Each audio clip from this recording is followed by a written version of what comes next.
Muito boa noite para você de casa. Agora está começando o programa que conecta você aos principais assuntos e pessoas, personalidades aqui que mexem com o nosso estado de Santa Catarina, né? E sempre com o olhar dos melhores comunicadores aqui do nosso estado. Eu sou Alexandre Mendonça e está no ar o Conexão ND.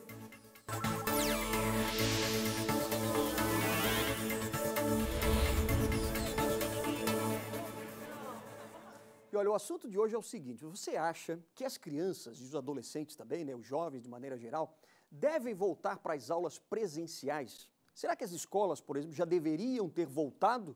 Ou será que as escolas ainda não deveriam voltar com as aulas presenciais, hein? O que você acha disso?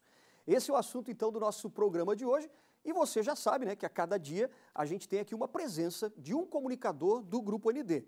Então você sabe que segunda-feira é a vez do Moacir Pereira, terça-feira é o nosso comentarista Paulo Alceu, na quarta é a vez de Luiz Carlos Prates, na quinta, Cacau Menezes e hoje, sexta-feira, é a vez do apresentador do Balanço Geral, nosso grande amigo Rafael Polito. Tudo bem, Polito? Como é que você está? Tudo bem, Xan, diferente, hein? É coisa estranha entrar assim pela internet, É verdade, mas a gente, né? se habitua, tá bacana, é o mundo atual, é isso aí, é um prazer estar com vocês aqui hoje. Que ótimo, obrigado aqui pela tua presença, né? Toda sexta-feira você vai estar com a gente, né? Vamos embora, vamos juntos. Maravilha. Discutir os mais variados temas e com certeza vai ser bem construtivo. Show. Agora eu já quero que você, como a gente já falou aqui o tema, né, sobre as aulas presenciais, gostaria que você anunciasse então qual é o nosso convidado de hoje.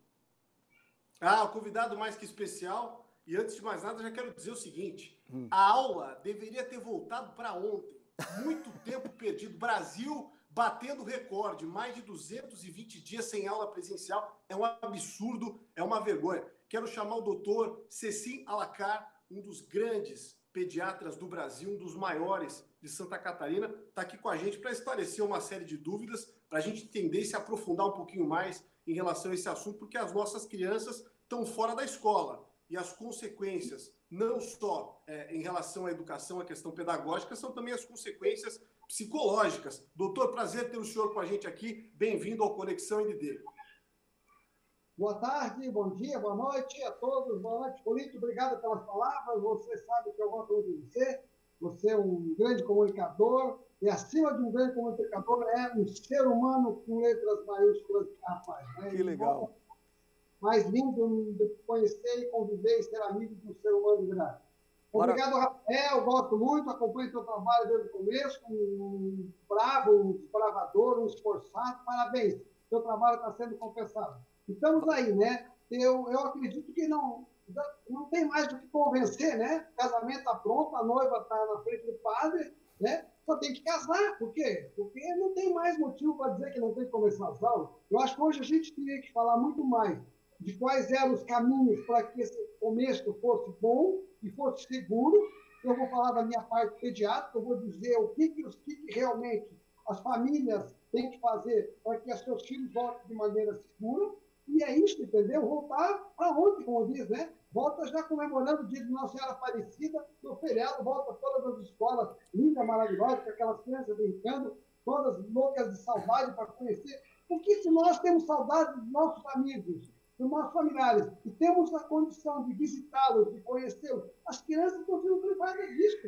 Então, elas estão muito carentes, muito ansiosas, elas estão sofrendo demais. E por que sempre a criança tem que sofrer demais? Por que sempre tem que estourar na mão da criança, tadinha, né? Por que não pode dividir esse ônus, né? Não é nem ônus, porque nós amanhã, velhos, né, vamos depender das crianças de hoje, que vão ser jovens. Então, se nós a tratarmos bem agora, se nós cuidarmos bem dessas crianças, elas vão cuidar muito bem de nós como velhos. Agora, se nós dermos uma infância ruim, com certeza nós também teremos a nossa velhice ruim, porque elas não têm como saber como cuidar, porque elas também não foram bem cuidadas. Verdade. Doutor Cecim, eu quero chamar aqui agora também, aliás, boa noite, né? Obrigado pela sua participação aqui no Conexão ND. Nós vamos chamar agora também para ter um outro olhar, né? De várias outras partes aqui de Santa Catarina, direto de Chapecó, ao vivo com a gente também está o Eduardo Prado. Tudo bem, Eduardo? Apresentador também do Balanço Geral lá em Chapecó. Boa noite, seja bem-vindo.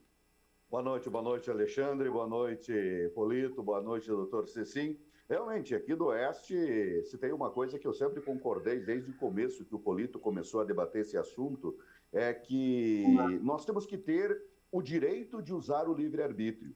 Muita coisa já foi falado desde o início da pandemia. Quero deixar claro a minha opinião.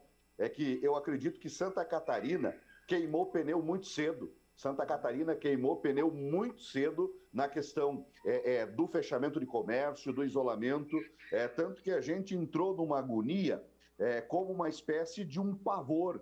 E isso, com o passar dos dias, a gente foi percebendo que gradativamente, aí outras partes do país começaram a fazer esse isolamento também. Muitos dizem, Santa Catarina não foi pior porque o isolamento começou antes. Eu tenho minhas dúvidas. Como jornalista, como cidadão, eu tenho minhas dúvidas. Eu acredito que a gente começou o isolamento muito cedo, queimou o pneu muito cedo, por isso hoje muita gente não está se cuidando, porque acredita que o vírus é somente uma questão política. E a gente não sabe que não é. O vírus existe. E a criançada está aí. A criançada ficou fechada em apartamento, ficou fechada dentro de residências, teve o seu direito de ir e vir muito cerceado. E eu acredito assim, que está no momento realmente de desmistificar muito isso. E essa máquina tem que voltar a andar, com cuidado sim, mas tem que voltar a funcionar. Pois é uma questão até bastante polêmica, né? Eu estava conversando até com alguns colegas aqui da NDTV e da Record News que têm filhos, né? E já acabaram dizendo assim, olha, a minha escola particular lá do meu filho, por exemplo, já não vai voltar mais esse ano. Quer dizer, é bastante polêmica, tem ainda essa questão também, né? De que realmente as pessoas já voltaram a trabalhar, mas as crianças estão em casa. Rafael Polito, o que você acha? Você que tem filhos também, que precisam, né, dessa assistência e tal. Qual é a primeira pergunta, por exemplo, a primeira dúvida aí que você pode fazer, pode tirar com o Dr. Cecim? Xande, o negócio é o seguinte, eu estou aqui, antes de ser comunicador, eu sou pai. Eu sou totalmente favorável desde março. Não deveríamos ter perdido tanto tempo, né? Se fosse algo muito perigoso, jamais os países com maior índice de desenvolvimento humano da Europa teriam voltado. Posso dar vários exemplos, anotei para não cometer nenhuma gafe antes de fazer a pergunta para o Dr. Cecim. Alemanha, 68 dias. Bélgica, 67 dias sem aula. Dinamarca, 35 dias. Lembrando o seguinte, a própria França, né? A própria França, 56 dias. Logo no começo, logo depois dos primeiros 30 dias de pandemia, já voltaram com 86%. Eu anotei para não cometer erro. Mais de 1,5 milhão de alunos de volta. E os caras voltaram com o ensino primário, voltaram com o ensino infantil, fundamental 1 e 2, todo mundo. Noruega, 46 dias. É seguro voltar. Se não fosse o CDC americano e o ECDC da Europa, que são as agências reguladoras de controle de saúde, não teriam dado os depoimentos que deram. É ou não é, doutor Cecim? Esse que é o fato. Entre 90% e 94% das crianças são assintomáticas. Quebra na metade aquele papo furado de que elas são vetores de transmissão. O senhor está de acordo com isso ou é contrário a essa ideia? Olha, então é bom eu contar um pouco da história para as pessoas que estão em casa acompanhando, né? Então, eu me lembro que quando apareceu a Covid, né, nós tínhamos o ministro da Saúde e disse, olha, nós precisamos fechar tudo porque nós não precisamos preparar. Por quê? Precisamos comprar EPI, precisamos comprar máscara, precisamos treinar as pessoas, precisamos de respirador, precisamos desacelerar. Preparar o sistema, depois vai voltar. Então, assim, fechou-se o país para preparar, para enfrentar a epidemia. Então, essa foi a primeira ideia. E aí, você fez isso. Só que, pelo caminho, mudou-se toda a estratégia. Porque a estratégia era fechar para se preparar. Então, a hora que a gente conseguiu máscara, EPI, respirador, aí, com o fechamento de tudo, as pessoas não saíram de casa, não ficaram mais doentes. Então, vocês viram que... Por quê? Por que o governo fez isso? Porque nossas UTIs, nossos serviços de saúde, historicamente, já estavam há muitas décadas sucateados e superados. Você não tinha lugar numa UTI para internar um filho, não tinha vaga em lugar nenhum. Com o fechamento do lockdown, eles conseguiram fazer o quê? Reduzir e conseguir vaga para as pessoas se internarem com a doença do Covid, certo? E aí, ela abriu o que precisava ser aberto e deixar em casa apenas as pessoas de risco que precisam se cuidar, não só para o problema da Covid, mas para todas as doenças que passam o tempo todo, certo? Então, doutor, as crianças ficaram, no primeiro momento, muito bem em casa, estão muito bem. Então, assim, ó, nós tivemos o menor índice da história em todas as doenças infecciosas respiratórias das crianças. Desde que se começou a fazer a pesquisa, este ano de 2020 é o ano em que as crianças menos ficaram doentes. Por dois motivos. Porque ficaram em casa e porque tiveram o carinho, o apoio e a segurança dos pais. Então, mas isso passou. Então, agora as crianças já tiveram isso, os hospitais já estão vazios e temos que voltar, porque criança precisa voltar para a escola. Criança precisa de criança. A criança não vai para a escola para aprender a ler e escrever. Ela vai para a escola para se tornar um ser humano, para conhecer outras crianças, porque a criança ela só cresce, ela só desenvolve vendo outra criança. Eu digo que criança gosta de criança e adulto gosta de adulto. Criança gosta de brincar com criança, na idade dela. E elas ficam loucas. Quem tem filhos, eu tenho 4 filhos, 5 netos, eu vejo criança o dia todo aqui na clínica. Elas, quando olham, saem ali, que vê uma criança na recepção, o olho brilha. Então, assim, é assim que elas crescem, é pelo espelho. Então, a gente diz assim, ó, aqui no olhar horizontal é que vai fazer. E nós estamos preservando, evitando que as crianças tenham esse contato. Esse prejuízo é inastimável. Então, se o Brasil já não é um país de primeiro mundo, com a pandemia, nós vamos ficar muito mais atrasados. Parece que existe,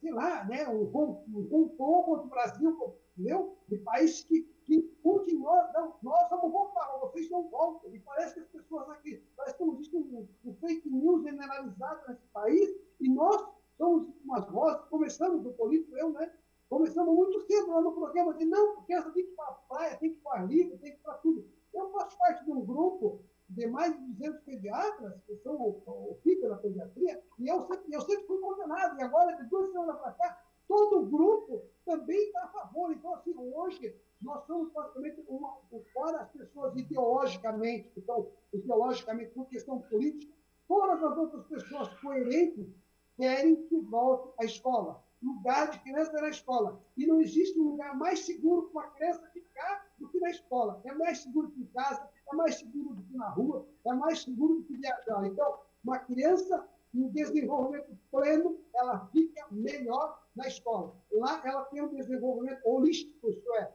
em todas as suas necessidades, físicas, biológicas, emocionais, psicológicas. É lá que ela vai ser um ser humano de verdade. Doutor, eu concordo plenamente com o senhor e com o que o Edu disse, né? Eu acho que as decisões no começo foram tomadas porque a responsabilidade era gigantesca. Mas o mundo aprendeu a tratar a Covid-19. Essa que é a verdade. Nós aprendemos a tratá-la com diversas medicações, seja cloroquina, seja ivermectina, seja algum tipo de corticoide. Está muito claro para todo mundo. E os países que têm alto índice de desenvolvimento humano sabem disso. Então, está mais para uma questão política e geopolítica do que de saúde pública, mas essa é outra discussão. O fato é o seguinte, o que está se tratando é em relação à liberdade. O que nós queremos? Liberdade. Se você é um pai, se você é um professor, um dirigente de escola que não se sente seguro, liberdade constitucional assegurada. Permaneça em casa, mantenha a aula online, né, o recurso de ensino à distância, totalmente seguro. Se você se sente seguro para voltar à escola e a sua escola permitir que isso aconteça, maravilha, vamos voltar à escola, com os regramentos que todos os grandes países, os países desenvolvidos, já fizeram. E fizeram muito antes. Político, mas você está falando da Europa. O Uruguai está aqui do lado. Os caras voltaram com o ensino nas áreas rurais 30 dias depois. Qual que é a explicação? Tem explicação? Tem. É seguro. Não tem mais o que segurar. Essa que é o fato. Nós nos unimos aqui, viu, Edu, na capital, na região metropolitana, mais de 400 famílias, Edu. Assinamos um documento, entregamos em mãos dos secretários responsáveis do governador do estado, pedindo um retorno presencial de aulas. Hoje a gente não quer que todo mundo se aglomere na sala, o que a gente quer é que siga o protocolo. Vamos fazer como fizeram, é lavar as mãos com mais frequência, utilizar o distanciamento, se for necessário a utilização de máscara, que seja feita, se houver um contraturno, né, um tipo de escalonamento para acontecer, que seja feito. O município de Florianópolis sugeriu de 7 dias. Vamos fazer. O que não dá é para aceitar os reflexos psicológicos também em relação a isso. Porque eu não estou preocupado, sinceramente, com a questão pedagógica em relação às minhas filhas, mas tenho pais, amigos que estão muito. Estou preocupado com as questões psicológicas de convívio social. É o pós-pandemia, de curto, médio e longo prazo. Eu peguei os dados para o doutor Cecim poder comentar essa história, e o Edu vai falar sobre isso em relação ao que está acontecendo no Oeste, que já poderia ter voltado muito antes, porque lá está muito mais seguro que aqui, na região da capital. 30% das crianças desenvolvem estresse pós-traumático. 83% têm condições psiquiátricas, né, relataram piora. Isso é muito grave. 50% de aumento na violência doméstica. Não vamos levar em conta esses dados, vamos ignorá-los. São médicos brasileiros que emitiram um protocolo, fizeram um relatório seguro com participação do ex-secretário de Vigilância do Ministério da Saúde, o Wanderson. Está lá. 2/3 das necessidades nutricionais suprimidas. O aumento da gravidez infantil nesse período de 6 meses, 65%. Tem mais dados no New England Journal of Medicine. Vai lá, consulta a Nature, pega qualquer outra informação. Os dados estão claríssimos para quem quer ver. Liberdade acima de tudo, doutor. Quer voltar? Volta. Não quer voltar? Permaneça em casa. O Estado suprimiu as liberdades individuais. A liberdade civil, né, foi restrita. O Estado roubou a chance dos pais que são responsáveis de tomarem a decisão. Mais do que isso, fizeram a mesma coisa com os médicos e fizeram a mesma coisa com os professores. Porque o professor que está na área de risco, né, Edu? Aí na região tem muito bom professor. Tem grandes professores do Oeste Catarinense. Eu não estou seguro, eu tenho alguém de risco na minha família. Liberdade total, constitucional. Permaneça seguro em casa. Aqueles que estão 100% de saúde, que voltem para a sala de aula. O que você acha, Edu? Justamente, o caminho é esse. O caminho é desmistificar toda essa situação. Agora é a hora de retomada. Foi feito o isolamento, foi explicado, todo mundo tem noção do que é certo, o que é errado, todo mundo tem a noção total de seguir um padrão, um protocolo de higiene, do distanciamento. E outra coisa, gente, não vamos aqui ser hipócritas, não vamos querer tapar o sol com a peneira. Ah, mas é que a criança na escola, o professor na escola. Ah, vamos um pouco mais longe que essa discussão. Ah, porque o evento social é algo perigoso. Amigos, é só a gente ir na rede social, na segunda-feira, que está lotado de registro de festa no fim de semana. É festa onde está o pai, a mãe, o primo, a sobrinha, o tio, o vizinho, o que veio convidado de outra cidade. Agora com o feriadão, então, é só gente indo para o litoral. E do litoral, chegando para visitar parentes do oeste de Santa Catarina. É festa do funk na chácara de não sei de quem. A dança de não sei o que, não sei aonde. Gente, é só olhar a rede social. Então, o que ocorre? Esse movimento já está acontecendo e não é a condição do direito do cidadão escolher se vai para a aula ou não que vai ser preponderante para a redução destes índices. No meu entendimento, o que tem que acontecer é o Estado também querer empurrar tudo para o cidadão. Não, se o cidadão sair, o Estado não vai aguentar. Não, o cidadão fica em casa porque assim o Estado aguenta. Ora bolas. Quando eu assumo a ideia de um comando de um Estado, eu tenho que assumir a ideia e tratar toda a diversidade necessária, proporcionando a maior condição de liberdade para quem no meu Estado vive. Os professores estão aí, apavorados. Tem professor que está recebendo 50%, 75% do salário e está tendo que pagar internet, está tendo que pagar as custas em casa, está tendo que ajudar o filho que também está em casa sem aula. Pais que tiveram que escolher qual dos dois trabalha. Trabalha o pai ou trabalha a mãe? Sendo que a renda da família dependia dos dois. Trabalha o pai ou trabalha a mãe? Porque não tem onde pôr a criança. Aí eu concordo, não dá para levar para o vô. Né? Mas, gente, pelo amor de Deus, aqui no Oeste nós já estamos no risco moderado, que é a faixa amarela. E ainda estão estudando como vai ser. Ora bolas. Estudando como vai ser, deixaram para estudar no final. Aqui em Chapecó, tá para voltar a escola da rede municipal. Pois não, travou lá? Ah, então eu vou fazer o seguinte. Acho que travou, Edu. Isso, já que travou, eu gostaria de fazer uma pergunta agora para o doutor Cecim. Nessa onda toda que a gente está falando, né, da questão das crianças, tá lá, volta ou não volta, eu acho que o senhor poderia até explicar para o pessoal de casa, para quem é pai, para quem é mãe, qual é o papel, por exemplo, da criança dentro dessa questão da pandemia? Quer dizer, ela é realmente um veículo de transporte do vírus, do coronavírus, ou a criança não interfere em nada? Como é que é essa questão para a saúde realmente da criança? Deixa eu só completar o gancho dele. Então, olha que interessante. Nós temos três situações muito cruciais no Brasil, né? Secular, né? Educação, saúde e segurança. São as coisas mais próximas do ser humano, mas que são tratadas pelo Estado com muita, sei lá, muito desleixo, né? Quando a pandemia veio, todos os holofotes foram em cima da saúde primeiro. E aí o governo fechou tudo, porque sabia que o sistema de saúde estava um caos. Então, o que é que eles fizeram? Fecharam tudo e, com isso, parou o acidente, parou tudo aquilo que podia produzir internação, praticamente parou. Parou cirurgia eletiva, então eles conseguiram fazer com que o sistema de saúde voltasse a funcionar por causa do represamento.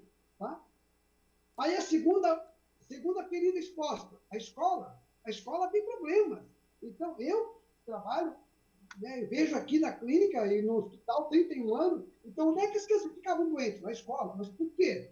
Porque as escolas não tinham segurança, porque as escolas tinham um excesso de crianças muito grande, porque as crianças doentes iam para a escola e ficavam lá misturando, contaminando outras crianças, entendeu? Os pais não queriam ficar em casa com as crianças doentes, não davam uma medicação do analgésico, mandavam para a escola e diziam, eu tenho que trabalhar. Então, assim, aí, quando a mídia foi de novo para a escola, o responsável viu? Mas a escola também não está legal, eu não posso reabrir a escola, porque a escola não tem condição. Então, expôs uma segunda ferida, que é a escola. Então, agora, o que eles estão fazendo? Eles estão retardando o máximo, ganhando o máximo de tempo, fazendo voltar o mínimo de pessoas para ver se as escolas têm condições. Então, isso é o fato. Tá? Agora, que a pandemia serviu para, primeiro, né, que as pessoas tivessem higiene, que não tinham mais. Segundo, para que agora na escola os pais parem de jogar seus filhos, né? Eu digo que os pais, né, abandonam seus filhos na escola todo dia, né? Com doença, sem doença, entendeu? Com condições, sem condições. Então, isso, numa outra parte, vai melhorar. Tá? Agora, a criança em relação ao Covid. Quando apareceu essa explosão, ninguém sabia o que ia acontecer. Na nossa opinião, a criança ia ser um dos grandes veículos e um dos grandes protagonistas desse quadro. E o que aconteceu? A gente na clínica ficou em pânico, fechamos a clínica com atendimento sem hora marcada, reestruturamos todo mundo aqui, compra EPI, compra não sei o quê, estrutura para atendimento de emergência. E o que a gente constatou 2 semanas depois? O sumiço de todas as crianças. Então, a criança, primeiro, ela não é primária. Segundo, ela não contamina. Terceiro, ela sempre é dos pais. Então, assim, nesses 8 meses, o que nós temos? Nós temos 10,2% pelos dados, né, oficiais, de pessoas trabalhando em home office. Então, nós temos praticamente 90% da população trabalhando na rua. Então, que estão se expondo, que estão no supermercado. Vocês sabem que, pós-pandemia, nós temos muito mais carro, muito mais trânsito do que tínhamos antes. Então está todo mundo se expondo e todo mundo se contaminando. Doutor Cecim. E as coisas estão sendo preservadas. Então, não tem sentido você dizer que as crianças não podem ir para a escola. Lá, elas vão estar muito melhor do que estão em casa. Doutor Cecim, vou precisar só interromper um pouquinho, porque a gente vai para um breve e rápido intervalo. Voltamos daqui a pouquinho aqui com Conexão ND, falando sobre o retorno às aulas. Deve ou não deve? Já, de volta.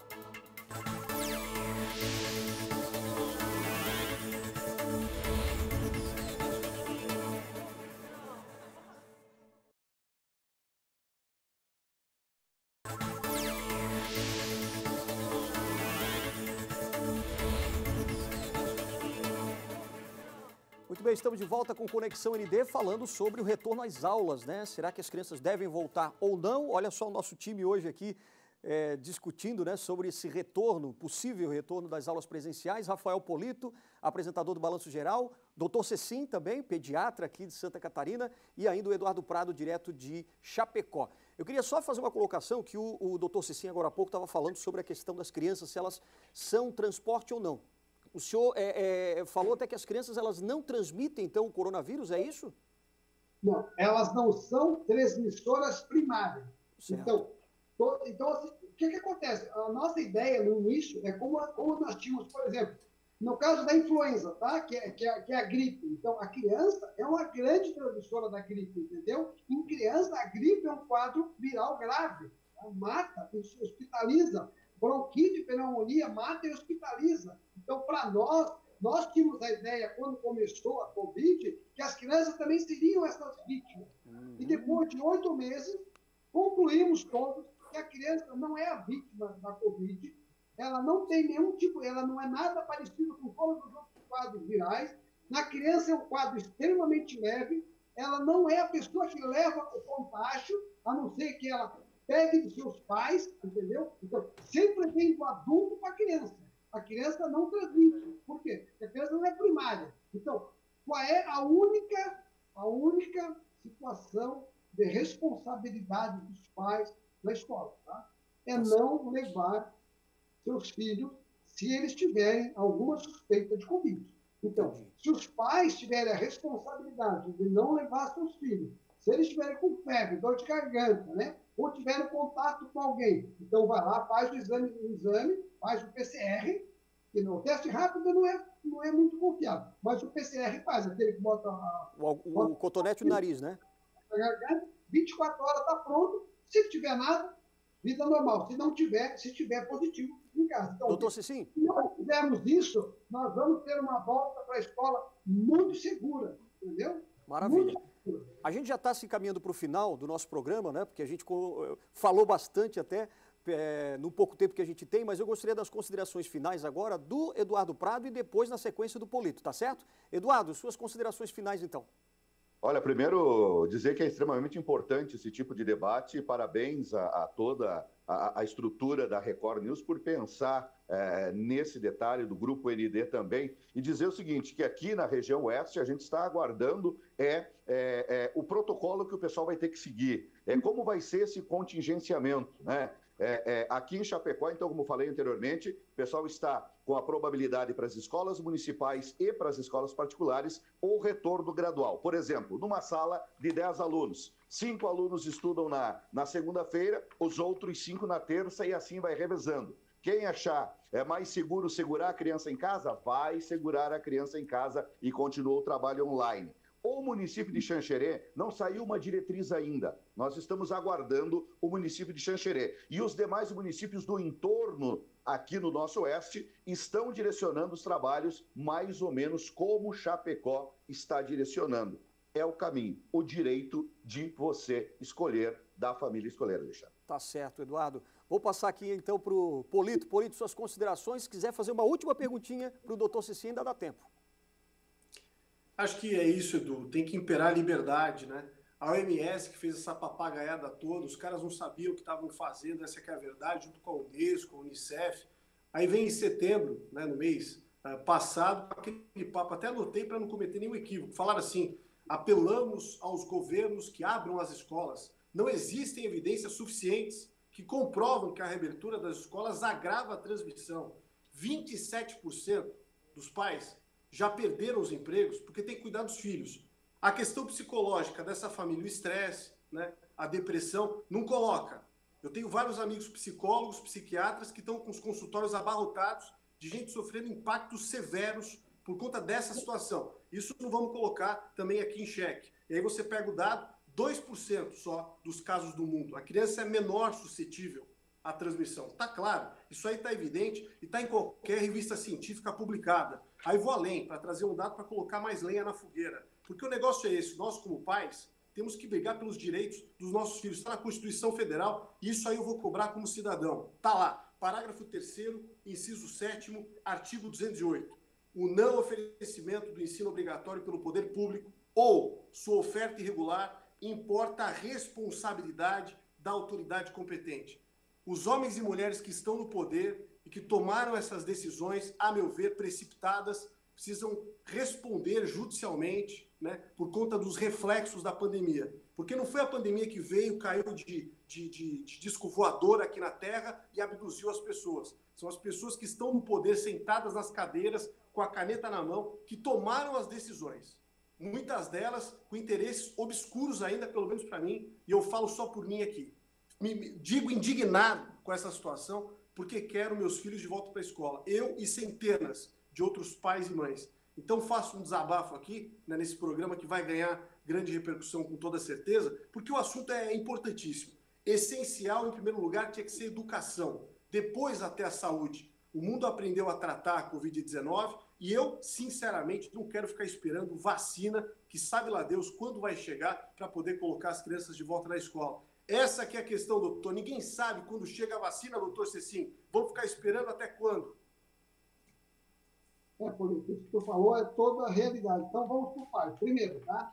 As crianças não vão receber vacina. Primeiro, porque elas não foram testadas, entendeu? Então, foi testado em adulto, idoso, e agora o último laboratório testou a partir de 16 anos. Então, as crianças não vão ter vacina. Por quê? Porque elas não têm necessidade de ter vacina. E, provavelmente, como essa vacina é reatogênica, quer dizer, dá muita reação, então, criança não vai receber. Então, criança está fora da vacina. Segundo, tá? A gente precisa pensar o seguinte: as crianças ficaram 8 meses em casa, confinadas. Então, o que acontece? Todas elas têm uma alteração física, emocional, psicológica, em grau diferente. Certo. Qual é a minha única preocupação na volta à escola? É não fazer o ato mais importante para as crianças, que é o quê? Então, essas crianças, na minha opinião, precisam, antes de voltar para a escola, passar por uma avaliação pediátrica. Por quê? Porque é o pediatra que vai avaliar a emoção, o psicológico, o físico e o bioquímico. Tá? Então, na minha opinião, o que acontece? Como ficou muito tempo confinada, as crianças, se você colocá-las na escola, você pode ter inúmeros problemas de crianças que não foram adequadamente avaliadas e podem já ter problema, e esses problemas podem aí perceber se vocês voltaram para a escola e agora uma criança fez uma situação A ou B, ou agrediu, entendeu? Doutor Cecim, quero agradecer mais uma vez a sua participação, obrigado mesmo por esclarecer, né, toda essa questão. Rafael Polito, muito obrigado. O que o Polito está fazendo ali? Mais 30 minutos de programa, a gente vai ter que conversar aqui, hein? Vamos fazer uma reunião sobre isso, Polito. Tá precisando. Eduardo Prado, mais uma vez, obrigado também, querido. Sucesso aí para você no Balanço Geral. Obrigado, doutor Cecim. Rafael Polito, sexta-feira que vem de volta aqui, né? Com certeza, encontro marcado, gente. Obrigado pela possibilidade, é um prazer estar com vocês. Boa noite. Obrigadão. Boa noite para vocês, boa noite para você de casa também. Segunda-feira a gente está de volta. Ótimo fim de semana e até segunda.